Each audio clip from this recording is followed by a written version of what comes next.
Buenas noches, queridos amigos. Bienvenidos a Quien Tiene la Razón. La verdad que lo que pasa en nuestro país y en el Congreso de la República, ya no sabemos si echarnos a reír o a llorar. La señora Vilcatoma habla como si le hubieran cancelado un programa de prime time que todo el mundo estaba esperando para verla.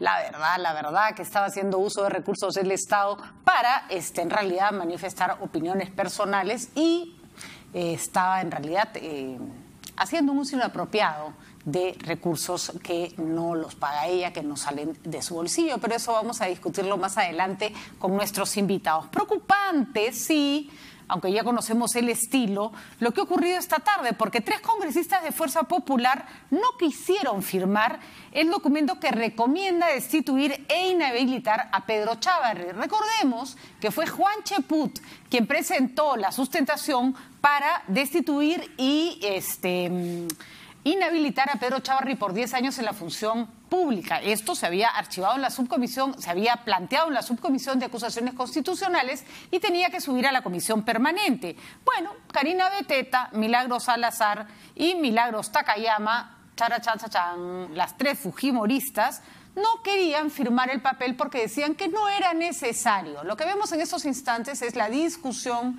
que tienen larga con el congresista Marco Arana, que le señala que aunque hayan votado en contra, se necesita su firma para que el documento proceda. Después de varias idas y venidas, de varias discusiones, como lo verán ahí, no muy tranquilas, finalmente las congresistas firmaron y pudo seguir el trámite correspondiente este documento. Como ven ustedes, las cámaras de RPP captaron el momento en que el documento fue alcanzado a las parlamentarias y estas no lo llegan a firmar. Como se ha señalado, sin la firma de todos los integrantes, el pedido no procede. Escuchemos qué fue lo que dijeron. Él ha manifestado que nos va a denunciar a nosotras 3, a la congresista Karina Beteta, a la congresista Milagros Salazar y a quien habla, por obstrucción al procedimiento administrativo, lo cual es completamente falso. Nosotros le hemos dicho que por favor lea el reglamento, especialmente el artículo 70, en el cual señala en que aquellos congresistas que han votado en contra no firman las actas, solamente firman las actas aquellos que votaron a favor. Y nosotras 3 votamos en contra, por eso que no hemos firmado esas actas. Las actas que yo he firmado ha sido la que voté a favor, y yo voté a favor especialmente para que sea el señor Gálvez incluido dentro del proceso. Como ahí voté a favor, yo he firmado esa acta, las otras no. Todos los congresistas que habíamos participado de la sesión consignamos nuestras firmas, con excepción de 3, hasta el día de hoy. Pero el día de hoy, ya con estas firmas consignadas, corresponde al presidente de la Subcomisión de Acusaciones Constitucionales, al congresista Segura, tramitar inmediatamente ante la Presidencia del Congreso de la República para que en el plazo de 3 días el presidente del Congreso de la República pueda convocar a la Comisión Permanente y éste pueda evaluar y emitir su voto. Miren, señoras, si su firma no estorba y ayuda, pues firmen nomás. Si vamos a estar viendo varios de estas discusiones inútiles y estériles en el Parlamento, la verdad que lo único que hacen es seguir abonando a la idea de que el Congreso entorpece investigaciones que son necesarias. Más adelante estaremos tratando de esos temas porque justamente son este tipo de actitudes las que provocan que después el presidente, tal vez en una muestra exagerada o fuera de proporción, vaya y entregue una carta de protesta en el Parlamento. Pero nuestro tema para empezar el programa es otro. Nos acompaña alguien a que le damos la bienvenida con mucho aprecio porque sabemos de la labor seria que está realizando, no solo seria, sino esforzada y bastante agotadora. El fiscal Germán Juárez Atoche, que no es el más mediático de los fiscales, es al que le ha tocado probablemente los casos más complejos y es el que ha empezado desde más temprano con acusaciones, prisiones preventivas, investigaciones contra nada menos que personas que en su momento estaban en el poder o que acababan de dejarlo. Él está con nosotros y nos habla de los casos emblemáticos que tiene y que está llevando adelante como parte del equipo Lavajato. Doctor Juárez, gracias por acompañarnos. La verdad que para nosotros es un gusto tenerlo acá. Gracias a usted por la invitación. Usted no es una persona que a diferencia de sus colegas, aparezca mucho en los medios. Usted trabaja más calladito. Sí, quizás son estilos de cada fiscal. Soy poco de venir, pero tanta la asistencia y creo que también el público necesita saber informarse respecto a cómo van los procesos. Por supuesto, nosotros somos respetuosos de aquello que se puede decir y aquello que se tiene que guardar en reserva todavía. Y sí, efectivamente, tengo un equipo de producción de chicas que son absolutamente eficientes y parte de eso es la insistencia. Le prometo que si un día necesita convencer a alguien de algo, se la presto para que le consigan alguna declaración. Doctor Juárez Atoche, tiene usted, empecemos por el caso que me parece más importante y más desgastante para lo que ha sido su trabajo dentro del equipo de Lavajato. Pocas personas recuerdan que usted tuvo que investigar a la señora Nadine Heredia e incluso incluir en la investigación o como parte, por lo menos tomar declaraciones al presidente Ollantumala cuando ambos estaban en funciones. Esa creo que no ha sido un escenario que ha tenido que enfrentar ningún otro fiscal que esté viendo casos de corrupción que no son ni más ni menos importantes. Pero la coyuntura en que usted enfrentó fue sumamente compleja e inusual. ¿Cómo tomó ese encargo? Porque me imagino que cuando le dicen, señor, encárguese usted de este caso y usted revisa y ve que los imputados o los investigados son nada menos que el presidente y su esposa, debe ser como para tener ganas de salir corriendo en sentido contrario. Sí recuerdo. Yo había ingresado a la Fiscalía de Lavado de Activos como fiscal titular y recuerdo que el doctor Vela Barba en ese entonces, coordinador también de la Fiscalía de Lavado de Activos, me llama y me dice, ¿sabe qué? Hay este caso, es un caso bastante emblemático y bueno, por tu trayectoria, porque ya tenía experiencia porque yo he sido fiscal antidrogas. Me dice, no sé si lo puedes llevar.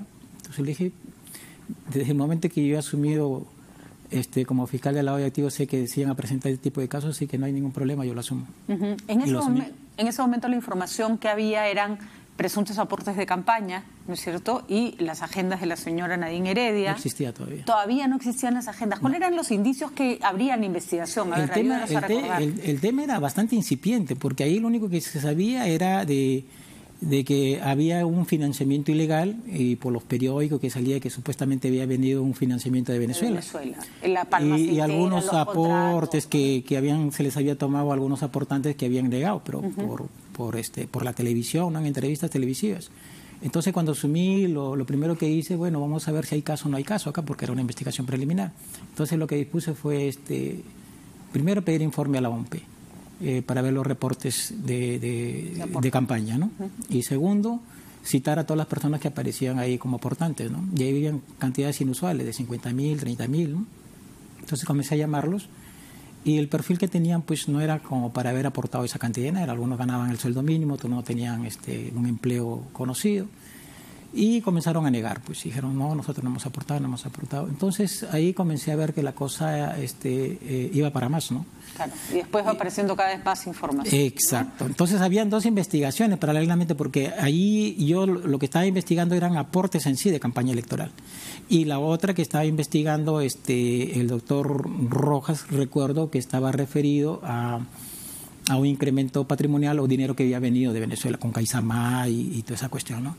Entonces, por estrategia, después hablé con el doctor Rojas de que eso tenía que acumularse, porque en ese momento yo veía que si lo acumulaba, prácticamente se iba a ser más consistente la tesis incriminatoria, es decir, que vino dinero, se inyectó al circuito económico para la campaña electoral, pero una parte sirvió para el incremento patrimonial para comprar casas, para remodelar departamentos, porque además claramente, y ese es uno de los elementos que usan las personas que trabajan con lavado de activos, cuando se hace visible el incremento patrimonial o el enriquecimiento de alguien, uno tiene que tratar de ver si eso está justificado. Justamente ahí se estaban investigando los contratos ficticios. Los contratos ficticios. Una vez, por ejemplo, que aparecen ya los aportes de Brasil, ¿no es cierto? Y la participación del PT vía Odebrecht, la figura de estar recibiendo dinero oscuro para introducirlo en campañas presidenciales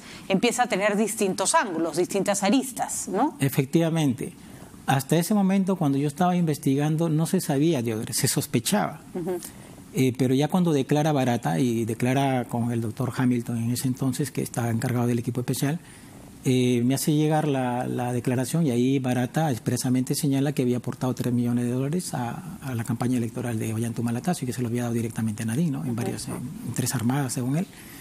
Entonces ahí cobra fuerza ya la investigación, porque ahí ya comienzo yo a pedir información vía cooperación internacional a Brasil, para que declararan Marcelo Odebrecht, que era principal, y fue justamente mi fiscalía el que le toma por primera vez la declaración a Marcelo Odebrecht. Y Marcelo Odebrecht justamente con nitidez señala que efectivamente le había apoyado la campaña electoral, pero él dice por pedido de Palocci. Y este es importante señalar, porque la tesis Ese es un caso distinto, porque Odebrecht en los otros casos o da plata de campaña porque a ellos les interesa como empresa. Exacto. A Ollanta no tenían muchas ganas de darle plata ellos como Odebrecht. Esto es un pedido del Partido de los Trabajadores, ¿no? Claro. Es más, Barata se oponía. Marcelo dice incluso de que Barata se oponía: ¿cómo le vamos a dar, vamos a apoyar en la campaña si él es un antisistema, ¿no? Eso es lo que dice Barata, ¿no? Y Marcelo dice: mira, tú solamente cumple porque este es un pedido del PT, que me lo hace Palocci. Yo me arreglo con ellos. Entonces Barata no le queda otra cosa que aceptar, y a través de él es que se viabiliza el dinero. Y ahí es que se maneja una planilla, la planilla Positado italiano que indica, y que justamente esa planilla está referida a todos los que se apoyaban al Partido de los Trabajadores, y ahí aparece OH. Y ahí reconoce efectivamente Marcelo de que esos 3 millones, ahí aparecía como 3.400.000 reales.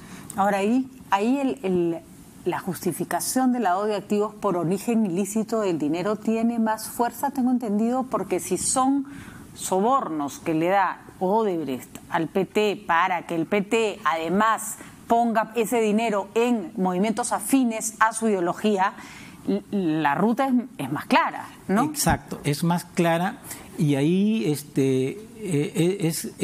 los investigadores no pueden decir de que yo desconocía de la división de operaciones estructurales, si existía o no existía, sino porque ellos tenían claro de que ese dinero venía del Partido de los Trabajadores, que pudo haber sido por Odebrecht, o pudo haber sido por OAS, o por otro canal que iba a llegar. Los partidos no son, pues, entes que les sobre la plata. Exacto. ¿No? Muy bien, por ahí va la lógica. Por ahí va la lógica. Entonces asume que el partido está recibiendo plata sucia para poder, ¿no? Plata de coimas para poder. Además se sabía, había una suerte de un acercamiento ideológico, ¿no? Entre Lula, el Partido de los Trabajadores, justamente con Ollanta Humala. Es más, entonces ellos hacen un viraje con la ideología chavista, ¿no? Y ya hablan de... El caso de los aportes de Venezuela, para los cuales se usan aparentemente todos estos contratos y servicios fantasma, de los que habla la señora Nadine Heredia, desde la Palma Aceitera, colaborar en diarios donde nunca aparecieron sus artículos. ¿Por qué constituyen también lavado de activos? Porque ese fue un medio para efectos de justificar el dinero mal habido, el dinero maculado. ¿Cuál es el origen ilícito? Claro, eso fue un dinero que quedó de la campaña que vino de la campaña del 2006, donde Ollanta Humala se presenta como candidato invitado por UPP. Y entiendo que un gobierno no puede financiar un partido político, pero la plata de ese gobierno es necesariamente, se considera plata ilícita. Nosotros la consideramos es dinero ilícito porque venía de las arcas del Estado venezolano, porque venía del gobierno venezolano. Es más, y por lo tanto es plata que se está robando al gobierno venezolano para entregarle al... Y ahí hemos tenido limitaciones porque hemos pedido información, y lógicamente que Venezuela, estando Maduro como presidente, no nos va a hacer llegar la información que nosotros queremos. Eso lo ha ayudado a configurar un caso bastante duro y bastante sólido. Bastante duro y bastante sólido. Usted ya planteó esta acusación y pide 20 años para el señor Ollanta Humala, 26 años para la señora Nadine Heredia. Entendemos porque su participación en esta suerte de pitufeo del dinero en el caso de Nadine es más activa que en el caso de Ollanta Humala. Ella hizo más cosas por el ocultamiento del dinero. Hay quienes dicen muchos años, demasiados años. Claro, lo que pasa que la ley para este tipo de delitos, porque es de 10 años a 20 años. Y nosotros estamos partiendo del mínimo de la pena, que es 10 años. Pero lo que pasa es que aquí hay concurso real de delitos. Están sumándolo. Exacto, se suma, y es por eso que se llega a esa pena. ¿Qué pasa con esta nueva información que ha aparecido luego de que usted presentara su acusación, que además cambia un poco el panorama? Porque lo que nosotros teníamos en el caso de la pareja Humala Heredia era dinero recibido antes de que fueran gobierno, dinero recibido durante la etapa de las campañas presidenciales. Sin embargo, hace poco hemos recibido información de que OAS le entregó a la señora, OAS le entrega a la señora Nadine Heredia $230.000 para elaborar encuestas de opinión para ver qué iba a pasar en la campaña del 2011, pero ahí la señora Nadine Heredia ya era esposa del presidente, ya no estaba en campaña, ya no era una persona que simplemente quería acceder a un cargo público. Esa información, ¿cómo la incluye dentro de su investigación? ¿Tiene que abrir un nuevo cargo o se suma a los cargos que ya están presentados? No, la investigación ya concluyó. Estamos en la etapa intermedia, en la etapa de control de acusación. No se puede incorporar porque es un hecho nuevo para nosotros.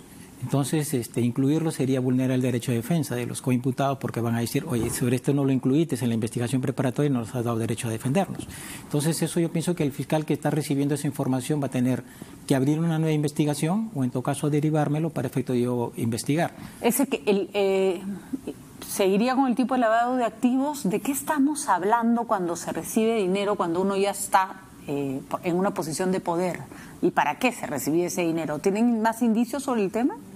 Yo, la verdad, no tengo esa información, solamente me he enterado por los medios de comunicación. Entiendo que el fiscal que recibió esa información va a evaluarla y, en el caso de considerar que puede tener contenido penal, puede abrir una investigación preliminar. Entonces, usted hasta ahora, y su acusación, que ha tomado un tiempo porque además ha sido complicadísima, usted ha tenido que pedir prisión preventiva, meter a el expresidente y a su mujer a la cárcel, fue el primero que planteó una prisión preventiva que generó muchísimas críticas, muchísima polémica, en fin, le tocó, como todo el que empieza, ¿no es cierto?, le tocó la parte más compleja, pero todo lo que usted maneja tiene que ver con financiamientos pre-gobierno, ¿no es cierto?, antes de que sean gobierno. Cualquier información que aparezca en relación a la pareja de Ollantumala y Nadine Heredia, cuando ya son gobierno, formará parte de otra investigación. Sí, porque el periodo de investigación ha sido a partir del año 2006 al año 2011. De acuerdo. Eso es entonces lo que usted tiene en este momento y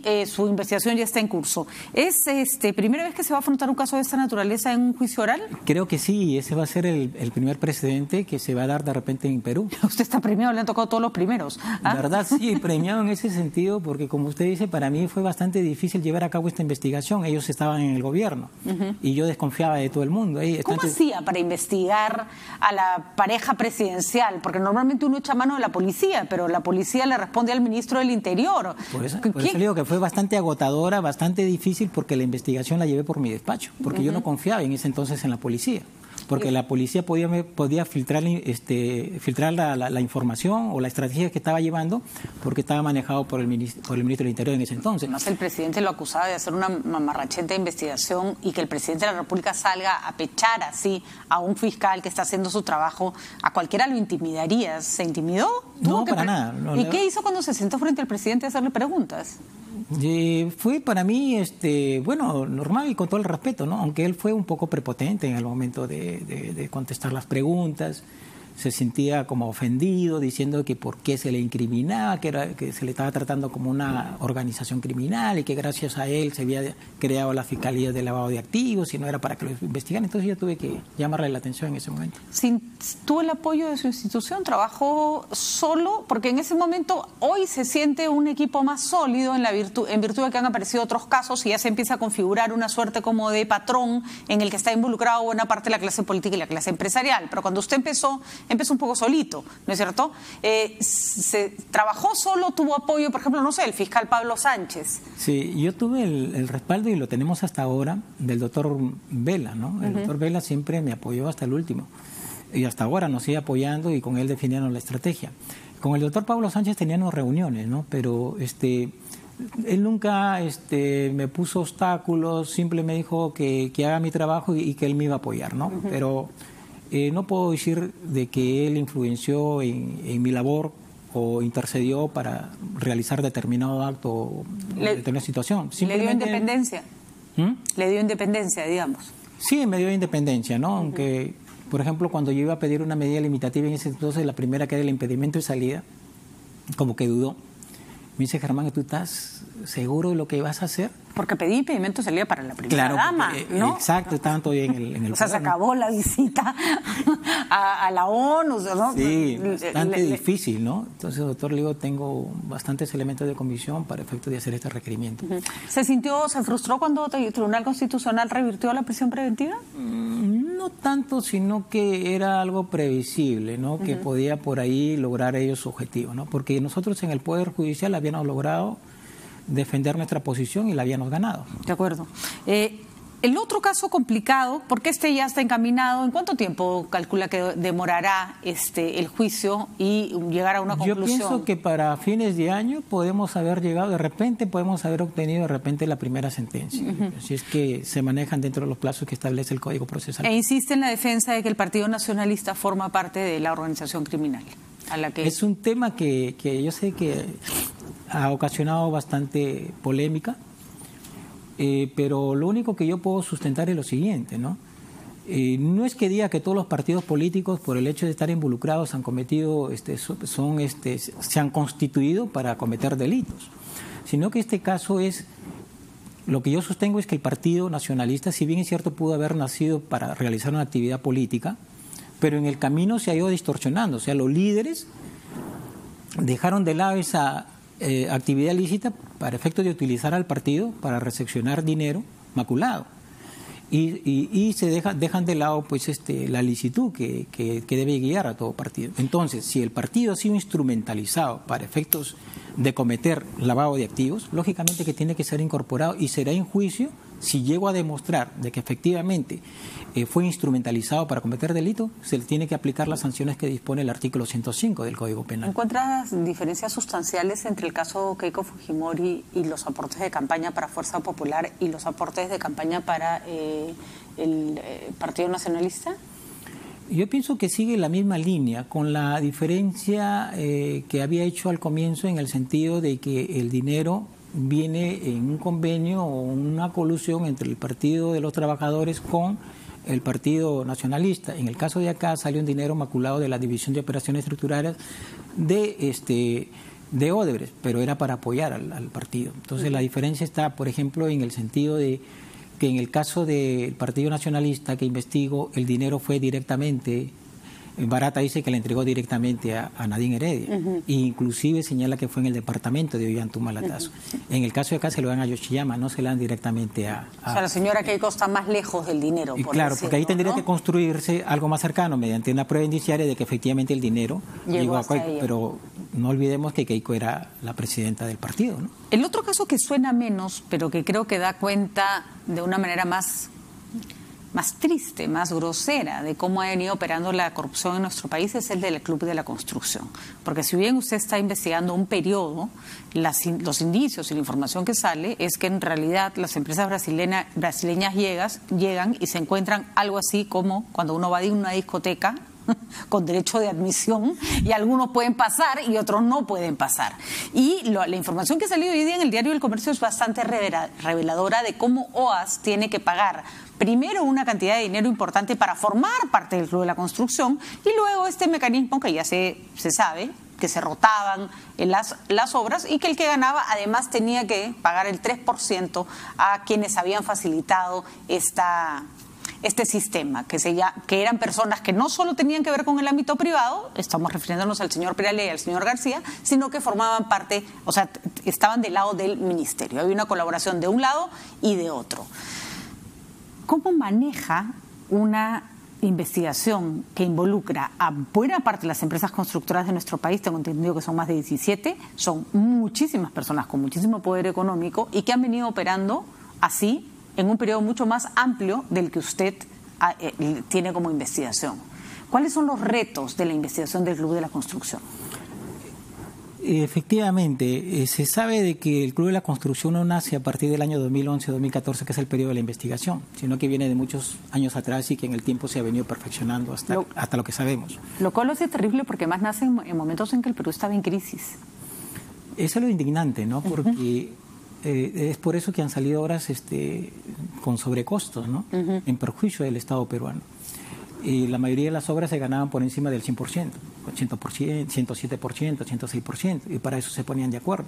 Claro, todos se presentaban, no ganaba el que menos ofrecía, sino a veces el que más, porque todos habían viciado sus presentaciones para que se les cayeran, claro, ¿no? Para que se las observaran. Entonces ya sabían todos de entrada quién era el que iba a ganar, ¿no? No, y hay una que es más grosera, todavía creo que hay un consorciado en la que se presentan 6, y después para la propuesta solamente se presenta uno, ya los otros ya no se presentan, y lo dejan correr solo. Lo dejan correr solo, de como... una manera grosera. Eso es peor que dejarse meter 6 goles en un ahí mundial, lo que también se ha vulnerado pues la libre competencia, porque era un grupo nada más que se repartían las obras y entre ellos se consorciaban. Podría haber sido simplemente un tema entre privados, como cuando es concertación de precios, por ejemplo, pero en este caso había una participación activa del Ministerio de Transportes, claro, y Comunicaciones, y esa es una parte fundamental. Los funcionarios del ministerio, determinados funcionarios, sabían de esto y cobraban una coima por dejar que esto funcionara, ¿no? Justamente, es por eso que nosotros hemos sostenido de que habían 3 componentes. El primer componente que estaba conformado por el conglomerado de empresas, que eran los que se encargaban de decidir entre ellos quién iba a ganar la determinada hora. Es más, entre ellos hasta se peleaban. Pero una vez que decidían, ¿sabes qué? Esta empresa va a ganar, se lo comunicaban al otro componente, que era Prealé de la Peña, que era como el lobista de ellos. Así es. Porque ellos no querían tener contacto con un funcionario, justamente se cuidaban en ese sentido. Entonces, ¿qué es lo que hacía Prealé de la Peña? Una vez que tenía conocimiento de que ya habían decidido, se lo comunicaba al otro componente, que era García Alcázar. Y García Alcázar tenía que cuidar justamente de que efectivamente esa decisión se cumpliera al final. Y él tenía coordinación con el de unidad de obras, que era Garnica Arenas, y con lo del comité electoral. Pero el dinero que recibía, porque Prealé no solamente le daba la información de quién iba a ganar, sino que le hacía llegar el dinero que vía facturas que generaban a través de la empresa Lual, pagaban la coima. Y ese dinero que recibía se lo pasaban al Alcázar, y Alcázar se lo entregaba a Guillermo, que era el hermano del ministro. Y ahí va la conexión con los funcionarios del... Llega eso, hasta ahí podemos hablar de un encapsulamiento entre empresa privada y funcionarios del ministerio que pueden llegar hasta el ministro, o estamos hablando de un posible salto hasta el presidente de la República.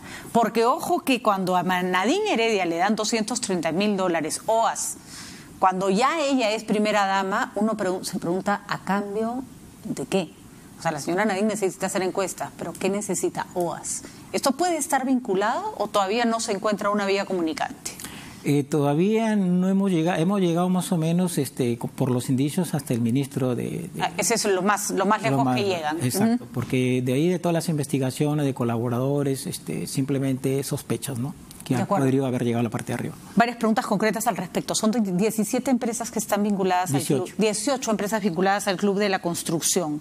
Son 18 empresas importantes cuyos dueños, funcionarios, directores han incurrido en actos de corrupción, pero la ley separa personas jurídicas de personas naturales. Las personas naturales están siendo imputadas, usted incluso ha planteado prisión preventiva para varias de ellas, están siendo ya juzgadas. ¿Cuál es el futuro de las personas jurídicas? ¿Qué pasa con las empresas? Porque hay quienes dicen...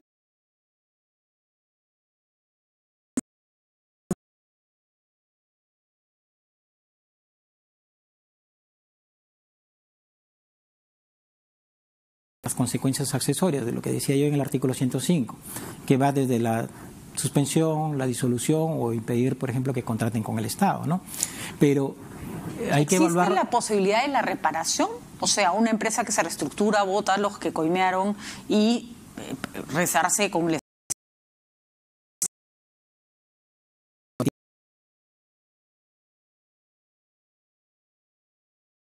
Tiene que pagar su responsabilidad, se le puede aplicar una multa, por ejemplo, muy al margen de la reparación civil. Pero el objetivo no es necesariamente cerrarla.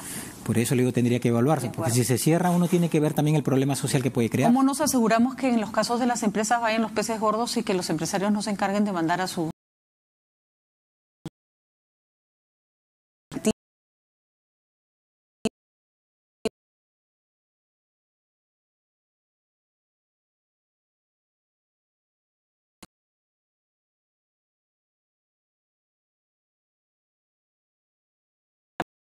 aterrada que debe haber en este caso, que le deben estar tocando la puerta para ser colaboradores eficaces?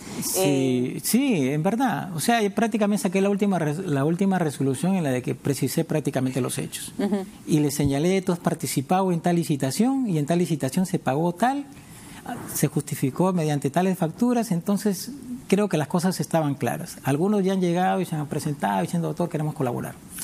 Y yo lo que les he dicho que ya una colaboración a estas alturas es bien difícil, ya es tardía, porque ya la información la maneja. De acuerdo. No hay mucho más que usted necesite. Exacto. Lo único que les he dicho es que se pueden coger a una confesión sincera para abonar de repente alguna reducción de pena.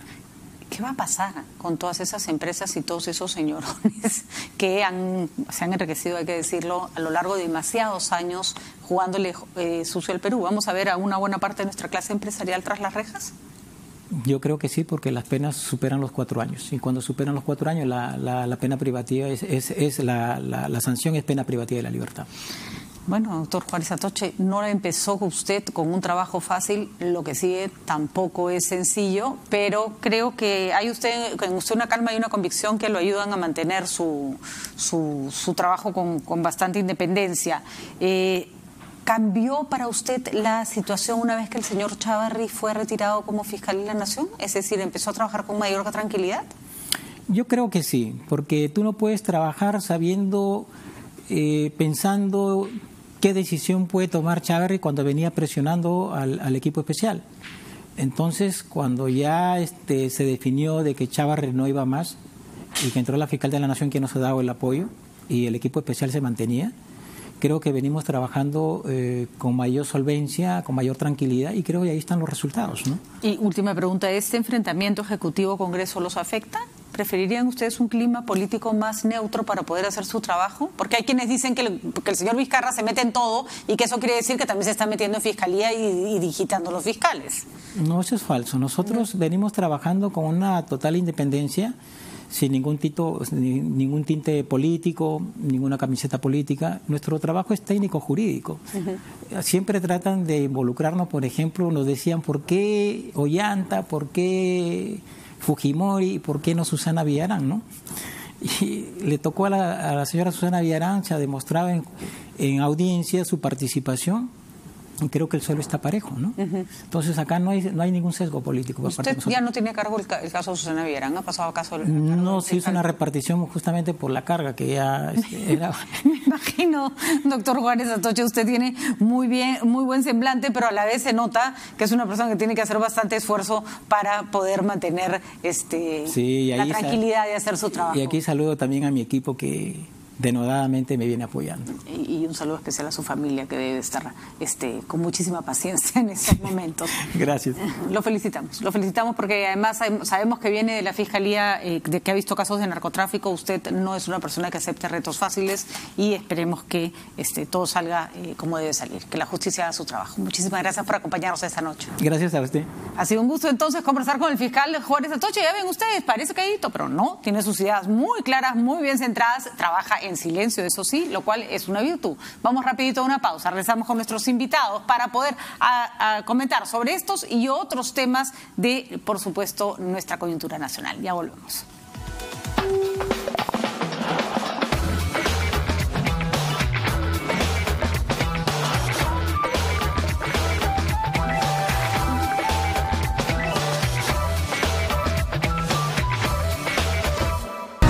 Otro año, lleno de retos y trabajo.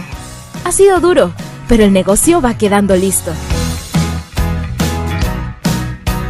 En mi camino siempre está Caja Arequipa, que me acompaña y me da un crédito al toque para estar preparada.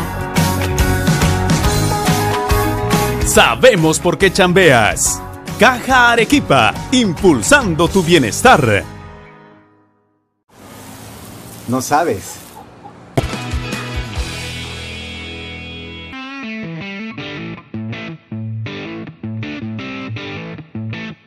La primera medalla peruana en la historia de los Juegos Panamericanos fue la de Julia Sánchez. En 1951, en Buenos Aires, nuestra velocista, con apenas 21 años y con unas piernas de acero, se impuso a la norteamericana Jan Patton, favorita en las apuestas. Los cronistas de la época contaron que Julia quedó algo rezagada en la partida de los 100 metros planos, pero al llegar a la tercera parte de la carrera, empezó a volar en la pista y terminó por sobrepasar a la competidora de los Estados Unidos. Por esta hazaña, Julia se hizo acreedora de los laureles deportivos que firmó el presidente de la época, Manuel Odría.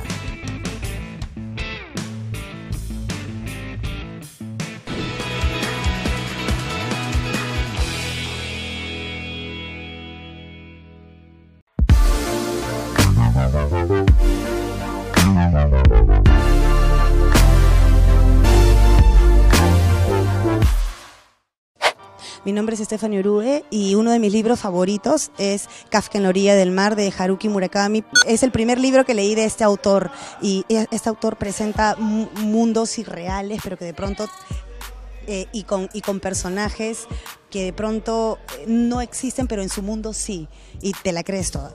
Se los recomiendo, Haruki Murakami, Kafka en la orilla del mar.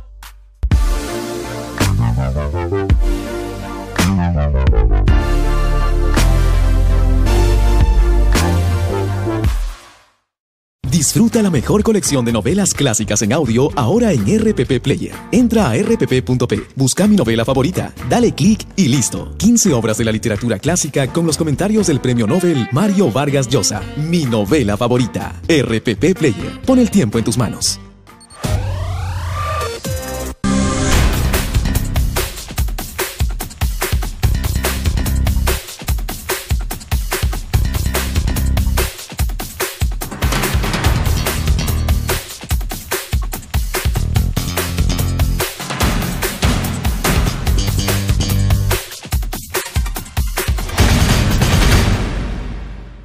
¿Qué idioma habla el Perú?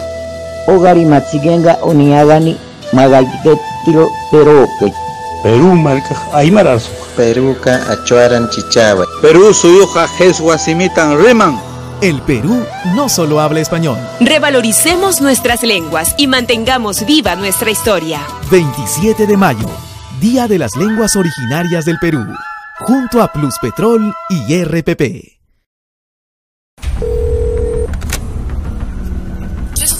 Nos están asaltando.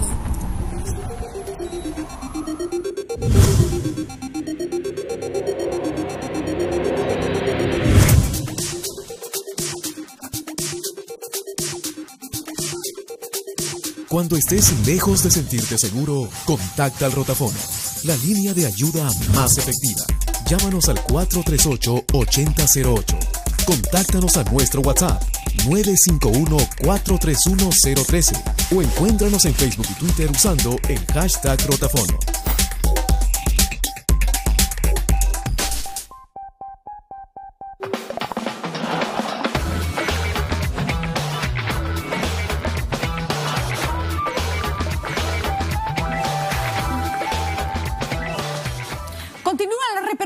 Sobre este nuevo enfrentamiento entre el Ejecutivo y el Legislativo. Lo cierto es que ante el gesto de protesta del presidente Vizcarra, válido, discutible, para algunos demasiado alaraquiento, lo interesante es ver qué pasó después, y lo que ha pasado después no es muy esperanzador.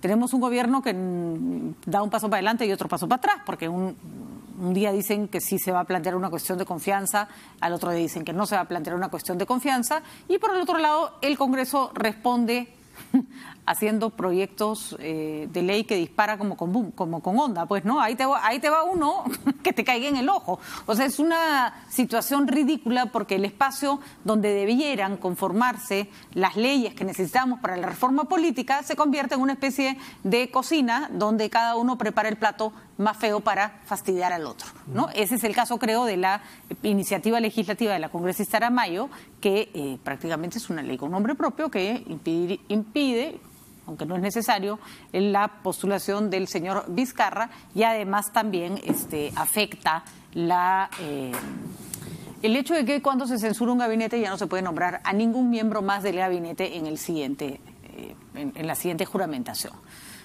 A ver, por favor, sus opiniones, pero Cateriano y Raúl Ferrero con nosotros Alfredo Ferrero, perdón, con nosotros para esta mirada post-protesta, que es la que nos interesa saber cuál fue el efecto que tuvo. Pedro, ¿cómo estás? Bueno, buenas noches.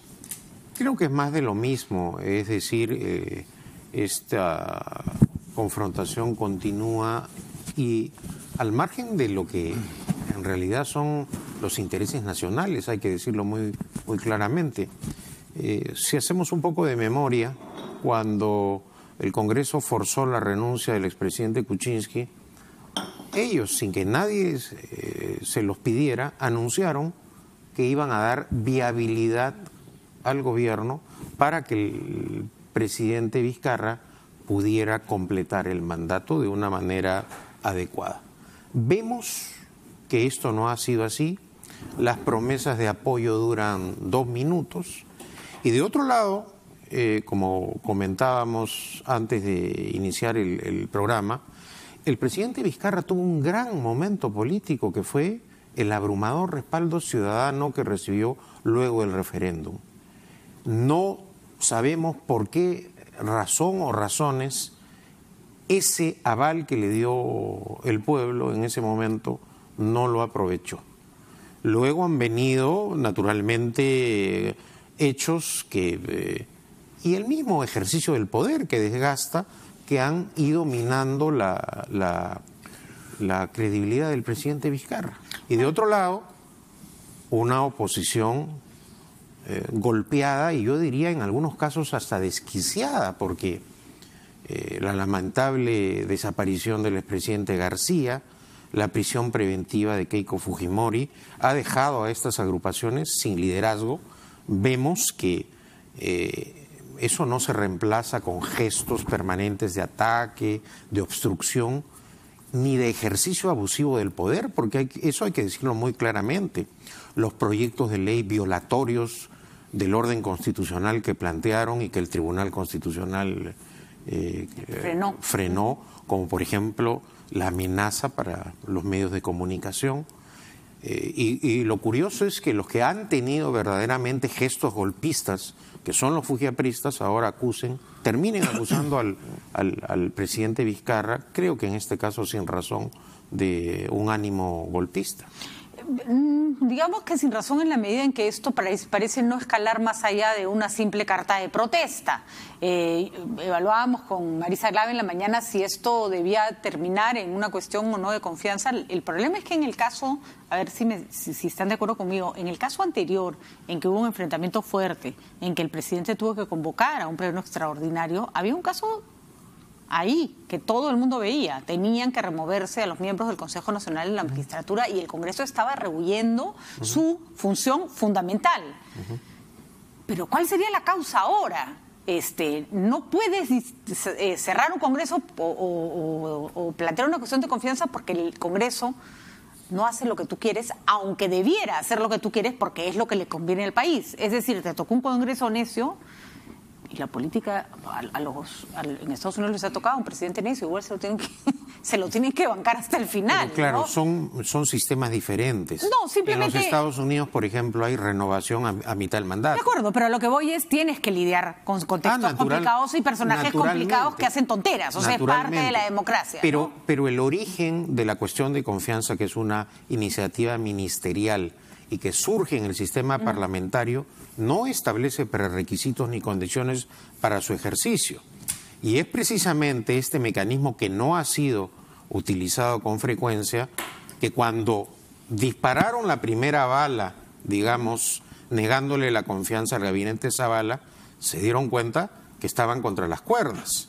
Y a raíz precisamente de ese hecho, Mulder plantea una iniciativa manifiestamente inconstitucional, modificando el reglamento del Congreso para desnaturalizar lo que es el ejercicio de la iniciativa de la cuestión de confianza. Acá en el fondo lo que no quiere el Parlamento, y por eso violentan el orden constitucional, es desnaturalizar lo que es la cuestión de confianza. Si no les gusta la cuestión de confianza, no funciona el sistema, porque también vemos que el mecanismo de defensa que tiene el Ejecutivo ante los excesos del gobierno, que es el derecho de disolución, también es inaplicable. Hay que debatir precisamente por esa razón las reformas políticas. Ese es el punto que me gustaría escuchar en Alfredo. ¿Tú cómo lo ves, Alfredo? Mira, Patricia, buenas noches. Pedro. Yo considero que la visita de Vizcarra el día de ayer con el ministro de Justicia, con el Premier, me parece, yo no lo hubiese hecho. ¿Cuál es el contexto? Hace unos días antes se habían reunido en Palacio con los voceros de las bancadas. Entonces, es hasta sorpresivo que el presidente se apersone al Congreso con sus ministros en una coyuntura como esta. Creo que Vizcarra tiene el derecho de defender su reforma política, pero también creo que es necesario ponernos en el contexto de lo que la reforma política en sí implica. Hay varios elementos a considerar.